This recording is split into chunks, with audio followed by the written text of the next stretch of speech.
street, and you'll see Chinese restaurants, you'll see Indian restaurants, you will see the pub with fish and chips on the end.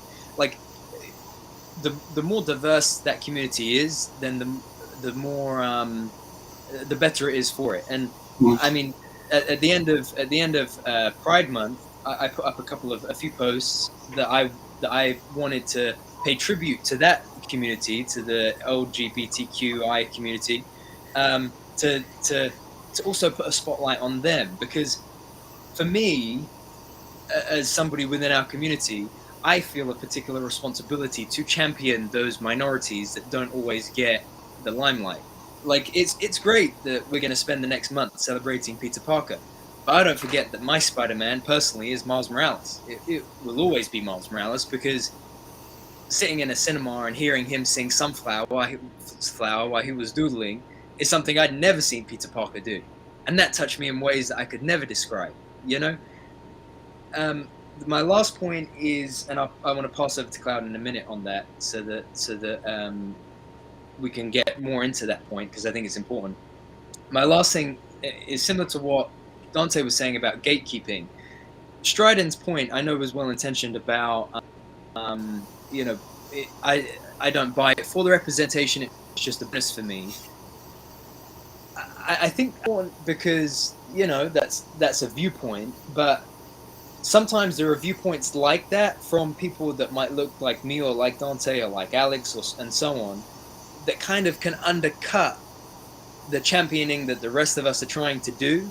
And they don't, sometimes they mean to, and they're vicious and they're frankly vile about it. And other times it just is what it is, that I don't, you know, for Striden, for example, it's just a bonus to me. I enjoy it. But I think it's important for, in case there is anybody listening out there that does this who may need some education on it, I think it's important not to undercut those who are championing the causes that actually helps you to be who you are today. Because without those champions to put you in that place, you wouldn't have that privilege in the first place to say, oh, it's just a bonus to me. You know? But Cloud, what do you think, based on representation, whether it be in film, TV, comics, or our favorite thing is, you know, everything behind us? So I actually, as I was coming up, I was under the impression that I was not white. My mother told me that my father and his grandfather were from Portugal, so I had this kind of like ethnic sense. And I mean, to look at me, you could tell, you know, the dark hair, the dark eyes, the olive skin. So I always had this kind of sense of, you know, the main characters didn't look exactly like me, but like, you know, my friends, a lot of my friends were white, my friends were black, and so it was a little all over the place. So it wasn't until I actually didn't even realize that I was just Eastern European, Western European, until I was in my late 30s. So I grew up not seeing this and wanting that, and then even kind of being pushed into that, oh, well, you're part of the majority. It's like, well, I still don't feel that much. I don't feel that way. And then on top of that, realizing very late in life that I was transgender, it just brings up a whole other series of issues as far as like representation goes. I know that has not necessarily do anything to do with my ethnicity, but it's still something you don't see a lot of. And I actively go out and I look for, you know, which comic book characters are transgender, which comic book characters are gay, and there's plenty of them, but you have to kind of dig for them for the most part. If it's not Iceman, you know, if it's not characters like that, you have to search. And I've been looking, and it's nice to know that they're out there, to these you know, gay and bisexual and pansexual and transgender characters exist, but I had no idea because there's no spotlight on them. So in the sense of like needing that kind of representation, from starting as a kid thinking, why do these characters not look like me? I've got dark hair and dark eyes, and everybody's blonde hair and blue eyes, to being an adult and seeing like, how come there are no trans characters in the X-Men universe? I feel like it falls on the same line that it is incredibly important that it's great that they're being included.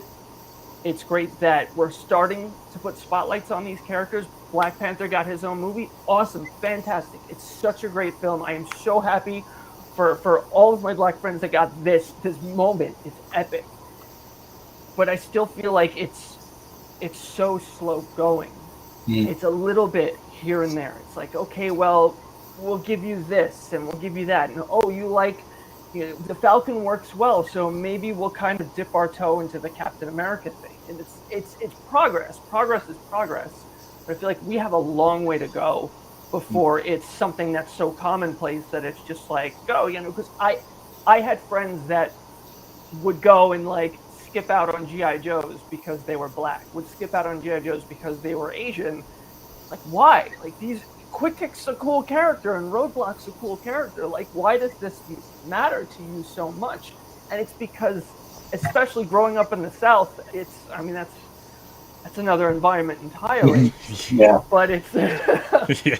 but I mean, you had people like me who grew up in everything, and like, I knew the Indian kid, I knew the black kid, and I knew the Chinese kid, and then there were just all the white kids hung out, and all the black kids hung out. There's no intermingling, and I find that really sad because, as was stated earlier, Brandon, what you were saying about you could go down the road and see all of the different like ethnic restaurants and shops. We've got that here on Long Island.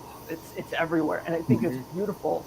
And I love learning about new cultures. I love learning new languages, different people's styles, the way they speak, everything. It's fascinating to me.